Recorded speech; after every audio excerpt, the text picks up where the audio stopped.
satu yang sekarang masuk di dalam Sustainable Development Goals, SDGs ya, Sustainable Development Goals, yang harus dicapai tahun 2030. Salah satunya di situ jelas disebutkan tentang bagaimana reuse, recycle, kemudian perlu melakukan konservasi, kemudian efisiensi termasuk air, termasuk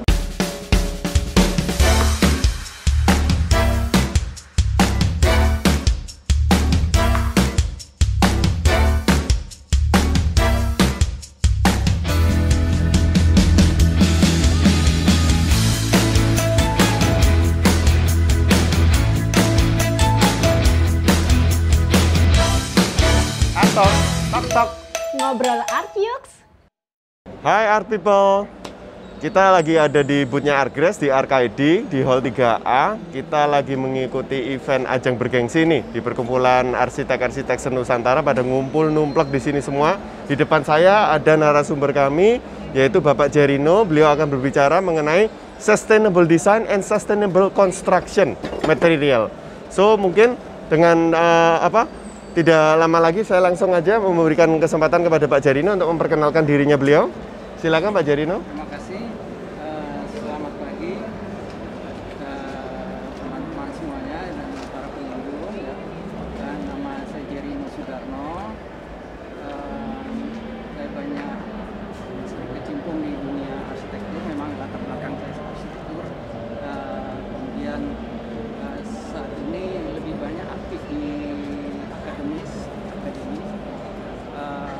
dan sebelumnya memang lebih banyak di bidang sustainable melalui perencanaan yang terutama di tata ruang.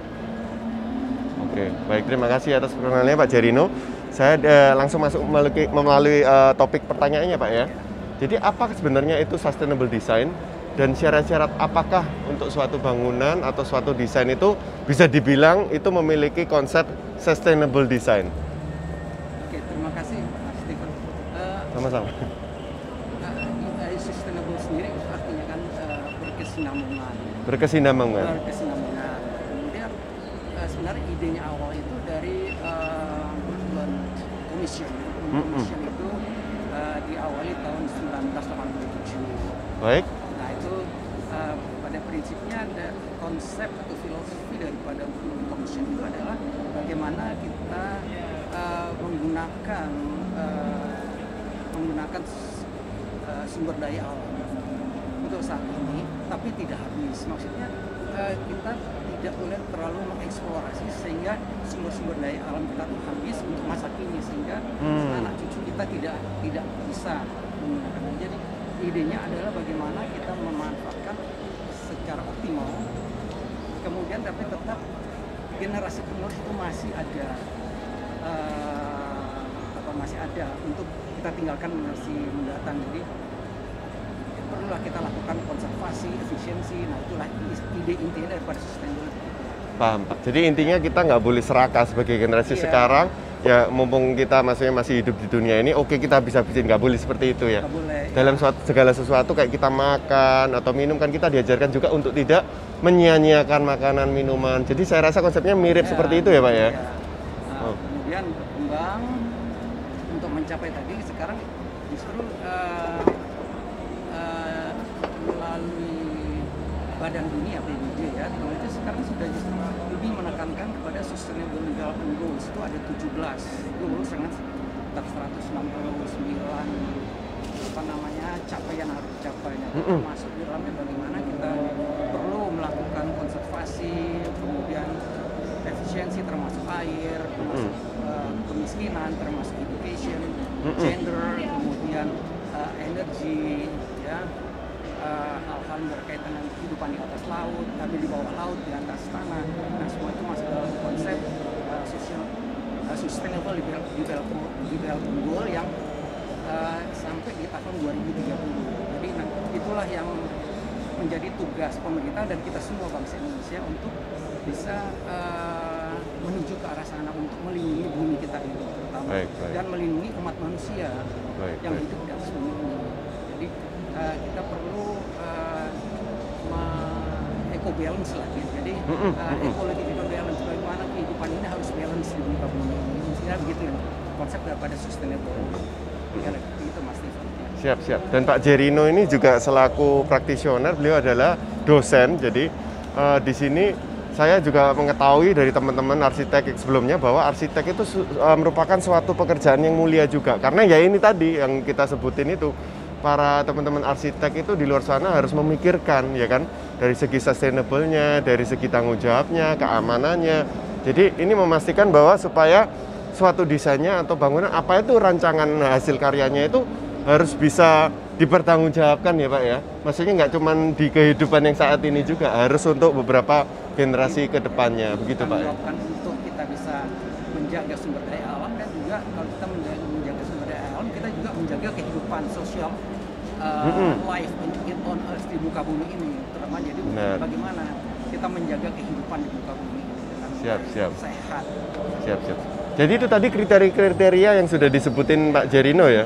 Kurang lebih itu ya Pak ya, memang ya. Jabarannya luasnya memang cukup luas ya. Siap. Nah, jadi ada beberapa kriteria tadi yang Bapak sebutin. Apakah untuk suatu bangunan atau hunian itu bisa dikatakan sustainable? Itu atas dasar memenuhi semua kriteria atau hanya beberapa kriteria itu boleh dibilang untuk sudah ke sustainable begitu? Sebenarnya yang namanya sustainable tadi kalau kita lihat dari konsep Nomo itu ada 17 kriteria, termasuk 17 kriteria. Termasuk bagaimana di bidang edukasinya, di mana gendernya. Tapi kalau kita bicara tentang konstruksi arsitektur misalkan, kita lebih kepada gimana nih materialnya, bagaimana desainnya yang bisa menghemat energi, yang bisa menghemat air, ya. Kemudian juga melindungi lingkungan. Nah, itu bagaimana? Seperti misalkan contoh, kita bisa langsung ke contohnya. Boleh. Misalkan ini ada produk-produk art, kreasi semua. Nah, kalau kita ini seperti tanaman yang artificial, ya. Benar. Nah, berarti di sini kan kita kalau kita taruh di mana di bangunan ini kan kita minimal kita tidak harus siram air kan misalkan ini. Berarti kita di sini sudah ikut menunjang satu program daripada sustainable tadi adalah bagaimana kita mengurangi penggunaan air misalkan salah satunya dengan kita taruh ini. Jadi kita tidak taruh tanaman hidup misalkan, dan ini kita bisa mengurangi yang namanya penggunaan air untuk siram-siram, ya kan? Nah ini juga salah satu cara. Diusahakan kita nggak mungkin dalam satu proyek itu bisa semuanya, tapi minimal kita sudah ada tahap-tahapan menjurus ke sana. Saya kira itu lebih daripada we don't do anything. Walaupun cuma satu, apapun yang bisa kita lakukan ya kita lakukan. Baik. Nah, dalam suatu desain Pak, faktor yang paling utama itu adalah budget Pak, ya kan? Nah, jadi untuk sustainable design ini ada beberapa pemikiran bahwa ini akan membutuhkan budget yang tidak kecil lah. Karena kan sesuatu yang sustainable ya artinya kan kita ingin mencapai sesuatu yang kondisi ideal ya Pak ya, yang tidak terlalu menghabiskan sumber daya alam contohnya. Nah, itu apakah sebenarnya kita bisa nih mencapai desain yang sustainable tapi tidak juga makan budget yang besar? Kalau budget itu relatif ya. Relatif dalam arti kalau kita bisa material tadi bisa digunakan untuk jangka waktu panjang, ya tentu relatif daripada umur waktu material tadi. Misalkan ini kita ada contoh tadi kulit batu ya. Kulit batu, benar Pak? Ya, ini Pak, kulit batu Pak. Ada contohnya nggak kulit batu? Contoh kulit batu dong? Ini Pak. Boleh, saya langsung masuk ke sini. Silakan Pak. Misalkan ini monggo Pak. Batu ini batu asli ya, kemudian yang yang dibuat di dalam lembaran ini ya. Nah ini ringan sekali. Ini kita bicara nggak sampai 1 gram berat mungkin ini. Ya. Nah, otomatis misalkan ini bisa mengurangi. Terima kasih. Bisa mengurangi beban struktur ya. Kalau kita pakai batu aslinya ini dengan permukaan yang sama, kita pakai batu aslinya itu berat bisa puluhan kilo. Benar, iya. Dengan kita menggunakan serupa ini misalnya kita bisa mereduce cost daripada struktur itu sendiri. Fondasi bisa lebih ringan, strukturnya bisa lebih ramping, sehingga justru membantu mengurangi budget, Pak. Iya, jadi overallnya ya. Ini nggak bisa konstruksinya. dilihat ini tambah ini lebih mahal, tapi tidak. Tapi kita lihat dari sisi lain dia juga bisa mengurangi cost. I see. Nah, jadi kita mesti berpikir secara overall gitu ya. Iya, iya. Paham, Tambah Pak. ini berarti ini mahal, Pak. Berarti tambah costnya, bukan itu. Tapi dari ini kita bisa mengurangi biaya di tempat lain. Nah, jadi relatif gitu ya. Tergantung bagaimana kita menghitungnya. Kita melihat dari sisi tidak dari harganya aja, tapi overall cost daripada strukturnya itu misalkan. Iya, iya. Paham. Itu sangat menjawab tadi pertanyaan yang saya tanyakan dari segi budget. Jadi jawabannya adalah relatif nih, guys. Nah, bagaimana menurut Pak Jerino perkembangan sustainable design di Indonesia ini sendiri kalau kita dibandingin sama negara-negara maju? Memang di negara maju sudah jauh. Singapura saja kita sudah jauh dengan Singapura. Ya, tetangga kita yang paling dekat Singapura, Pak. Malaysia kita juga sudah jauh, tapi minimal kita para arsitek itu, terutama juga kebetulan saya juga di di masyarakat konservasi energi, efisiensi energi. At least kita sudah punya program-program bagaimana ke arah sana. Jadi kita masuk di bidang pendidikannya, di bidang praktisinya, kita ada anggota praktisi. Itu semua kita cover di situ. Jadi dan termasuk pemerintah juga sekarang sudah lebih kepada penggunaan EBT, energi baru dan terbarukan. Pemerintah juga pemerintah Jokowi sudah mendorong ke arah EBT, energi baru terbarukan, menggunakan energi baru terbarukan. Ini juga semuanya dalam rangka kita sustainable development tadi. Juga meningkatkan awareness ya kepada masyarakat publik yang jadi nggak cuman yang profesi arsitek, bagi end user di luar sana, yang penghuni rumah, pemilik gedung, itu juga maksudnya melalui inisiatif-inisiatif ini dari pemerintah sama praktisioner arsitek itu mengajarkan untuk. Karena kalau kita bicara sustainable itu tidak saja arsitektur, tapi engineering juga termasuk juga produsen material harus memikirkan ke arah sana, termasuk juga konsumen harus. Nah, ini semua harus di well informed gitu ya, di educate. Jadi bahan material apa, Pak, pada umumnya yang biasa digunakan untuk desain hunian yang sustainable? Yang paling sering materialnya ini yang sering digunakan? Salah satu yang sekarang masuk di dalam Sustainable Development Goals, SDGs ya, Sustainable Development Goals, yang harus dicapai tahun 2030. Salah satunya di situ jelas disebutkan tentang bagaimana reuse, recycle, kemudian reduce ya. Nah itu sudah masuk dalam program itu juga salah satu cara. Kita mengurangi kerusakan lingkungan. Ya. Kita berusaha untuk melindungi ekosistem kita. Ya. Karena kalau kita menggunakan reduce, reuse, recycle tadi, tentu kita juga di sini hubungannya dengan bukan ekosistem lagi di muka bumi, tapi ekosistem di atas bumi. Jadi termasuk atmosfer, kita sudah mengurangi polusi yang bisa menyebabkan lubang ozon, yang bisa menyebabkan global warming. Nah, itu semua akibat daripada kalau kita tidak sustainable. Jadi kita menggunakan barang-barang yang bekas yang bisa kita reuse kembali, kita reuse kembali, kita recycle, itu dalam rangka untuk mengurangi emisi CO2 juga ke atmosfer yang menyebabkan global warming. Jadi peranan konstruksi bangunan ini sangat besar dalam kita melindungi kehidupan manusia di muka bumi dengan kita melakukan efisiensi, kita melakukan pengurangan limbah-limbah, termasuk limbah polusi ya, limbah udara, limbah solid. Itu semua dalam konsep pemikiran sustainability. Nah, tadi di awal pembicaraan Pak Jerino sudah menjelaskan sih kalau pemakaian bahan material seperti rumput sintetis kami ini itu sebenarnya salah satu memenuhi salah satu kriteria memasuki dalam sustainable design ini karena mengurangi penggunaan air, mengurangi penggunaan pupuk, terutama pupuk yang anorganik ya. Kalau pupuk organik nggak apa-apa tuh. Nah, ini juga sebenarnya melandasi sih Pak. Kami dari Argres, kalau saya boleh mewakili, kita dari tahun 2013 di awal kita launching produk kami ini dengan juga beberapa bahan pertimbangan yang amat sangat, kita memastikan bahwa bahan yang kita launching ini itu tidak merusak lingkungan atau juga bisa sustainable lah ya, intinya itu ke depannya, masa depannya itu baik lah, bisa diterima dengan konsumen juga. Nah, itu gini Pak, karena kita melihat ya Pak ya, terus terang ya, krisis air Pak, salah satu sumber daya alam yang paling penting di permukaan bumi ini adalah air.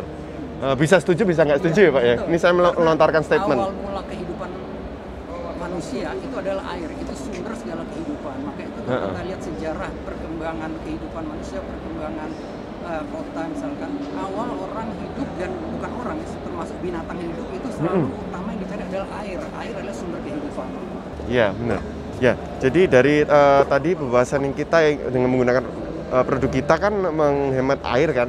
Nah, tapi habis gitu kita selama kita berjalan nih, udah 9 tahun kita berjalan, kita menemui beberapa praktisioner sama end user di lapangan ya.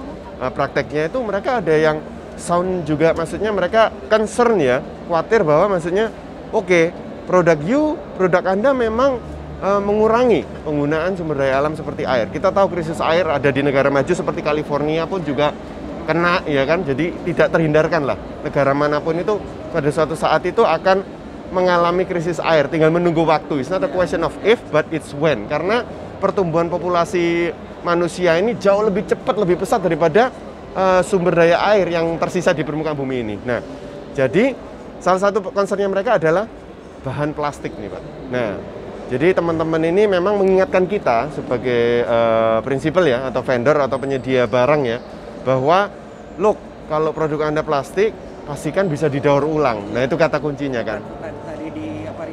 Recycle itu Pak. Jadi jangan cuma launching produk tapi nggak bisa didaur ulang, itu artinya memang sih mengurangi penggunaan air, tapi tetap ada responsibility-nya kalau habis produk ini terpakai atau sudah nggak dipakai lagi, larinya kemana ini ya kan. Nah, di waktu-waktu yang lalu Pak, memang Argres ini produknya kita belum bisa di-recycle Pak. Nah, ini untuk pertama kalinya di depan juga ini media ini di sini, saya ingin mengumumkan bahwa Argres melakukan breakthrough innovation Pak, di mana yang teman-teman main kita di luar sana, berbagai brand lainnya belum melaunching ini. Ini saya mau menunjukkan ke Pak Jerino, di mana kita melaunching ini produk rumput sintetis yang akan bisa di-recycle ke depannya ini. Ini Bapak bisa lihat, ini saya kasih contoh. Jadi ini produk kita yang lama Pak, seperti ini Bapak bisa lihat. Yang membedakan apa sih? Nah, sebelumnya itu produk rumput sintetis kami ini menggunakan produk bahan itu bahan PE, polyethylene sama PP. Jadi ada campurannya, sehingga ini menyebabkan tidak bisa di-recycle dengan mudah. Bukan nggak bisa di-recycle sih, harus ada pemisahnya, ribet lah Pak istilahnya itu. Nah, lebih kompleks ya. Nah, untuk kedepannya ini hanya menggunakan bahan PE. Jadi karena bahan PE murni seperti ini, itu nanti intinya lebih mudah untuk di-recycle. Dan ini kita sudah lagi tahap trial sih Pak. Jadi kita crusher ya kan, terus nanti kita akan daur ulang, misal bisa menjadi pot bunga atau menjadi bahan-bahan lainnya yang kita bisa gunakan. Begitu Pak. Dan itu juga akan menambah profit juga mungkin ya, apa namanya, meningkatkan nilai ekonomi daripada produk. Yes, insya Allah bisa Pak, tapi kita lebih concern ke lingkungan sih. Maksudnya teman-teman praktisioner seperti Pak Jerino ini kan selalu mengingatkan untuk reduce, reuse, recycle ini tadi. Jadi kita dari brand Argres ingin memastikan juga kita inline sama itu. Sudah inline sama itu ya? Iya Pak, aman Pak, aman Pak Jerino. Jadi Pak Jerino bisa memastikan bahwa dengan maksudnya memberikan edukasi ini kepada kami juga Argres, kita mendengarkan Pak. We listen, we do Pak. Kadang kan ada brand kan kita cuma listen tapi nggak ngelakuin. Kalau kita dari Argres aman Pak. Sudah mengarah ke sana ya? Sudah Pak, sudah Pak. Sudah Pak. Saya kira semua perusahaan itu akan dituntut ke sana nanti. Pasti Pak, kita tahu masa depannya kita ke sana. Kita tanggung jawab sama generasi yang akan datang juga sih Pak. Begitu. Dengan Sustainable Development Goals itu tahun 2030 itu batasannya yang kita sudah harus bisa saling berpacu ya, untuk bisa karena kalau kita tidak sustain produk kita ya, kita nggak bisa, jadi nggak akan dipakai nanti ke depan. Iya, benar.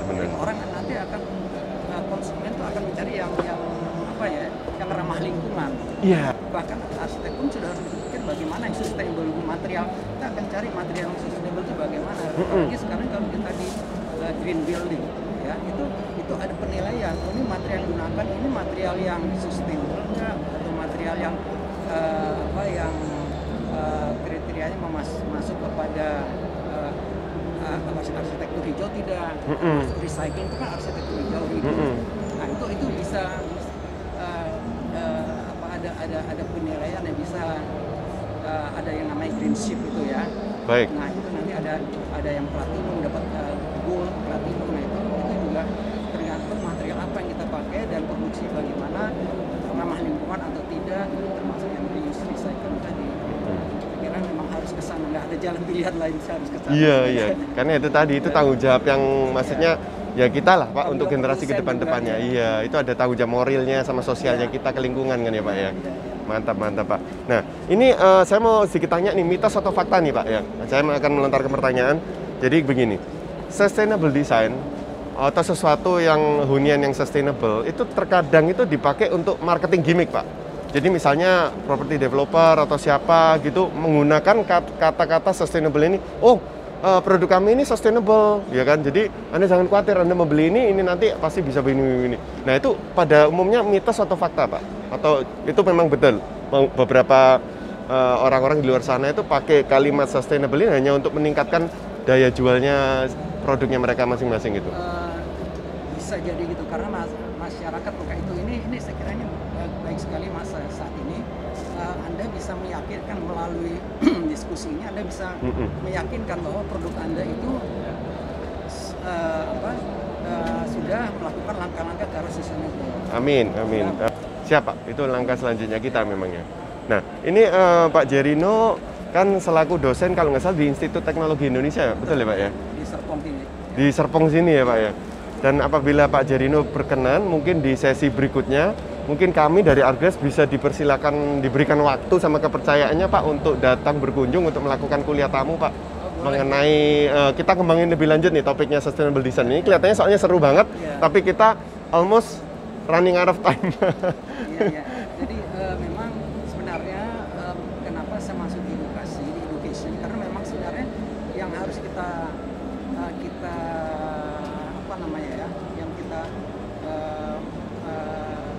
masuk itu mulai dari dunia pendidikan sebenarnya. Dengan kita sudah mindset dunia pendidikan kita ke arah sustainable, nanti otomatis ke depan mereka sudah berpikir ke arah sana pada saat mereka masuk di dunia nyata di pekerjaan ya. Nah ini harus kita mulai dari sejak awal, sejak education.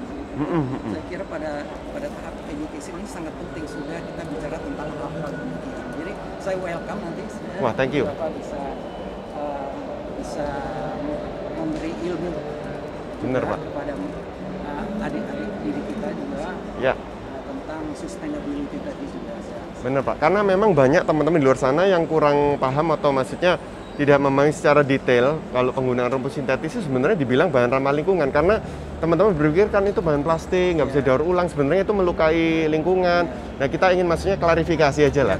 Kalau maksudnya kita sudah menuju ke tahap itu supaya sustainable design ke depannya, ya kan, ada sustainable development goals yang kita ingin penuhin. Dan dengan memakai produk kami ini sebenarnya kita menghemat banyak penggunaan air. Kita akan memunculkan beberapa statistik-statistik yang sudah dilakukan para ilmuwan di kelasnya Harvard, Stanford, begituan Pak. Kita nanti ada Pak artikel-artikelnya menunjang penemuan kami Pak. Jadi semoga kita bisa sharing ke teman-teman mahasiswa di sana Pak. Gitu Pak. Wah, thank you banget Pak Jerino. Oke, ini waktunya udah habis. Saya mau ucapkan banyak terima kasih atas kesempatannya dan kepercayaannya dari Pak Jerino yang diberikan ke kami Brand Argres untuk melakukan bincang-bincang santai di pagi hari ini mengenai sustainable design or sustainable construction material. Terima kasih banyak ya Pak Jerino. Mungkin ada pesan-kesan lainnya mungkin untuk teman-teman di luar sana? Saya kira ya memang kita akan menuju ya, dan kita sedang on the way. Kita harus kepada sustainable development. Dan ini tidak ada pilihan lain. Dan ini kita sudah harus mulai dari sekarang. Saya kira nggak bisa lagi nunggu. Ya. Kita sudah harus start from now. Yes, setuju. Jadi ingat teman-teman, ya kan, kita harus bertanggung jawab kepada generasi selanjutnya. Untuk terakhir kalinya, ini saya ingin memberikan sedikit souvenir untuk Pak Jerino. Ini adalah phone holder yang kita buat dengan kulit batu, Pak. Argres dan kulit batu ini bisa nanti dibawa pulang ya Pak Jerino ya. Terima kasih sudah mau menjadi narasumber kami dan bantu sharing-sharing nih. Kita belajar banyak nih dari Pak Jerino. Oke, terima kasih banyak guys. Sampai jumpa di acara bincang-bincang santai selanjutnya dengan Artgres. See you.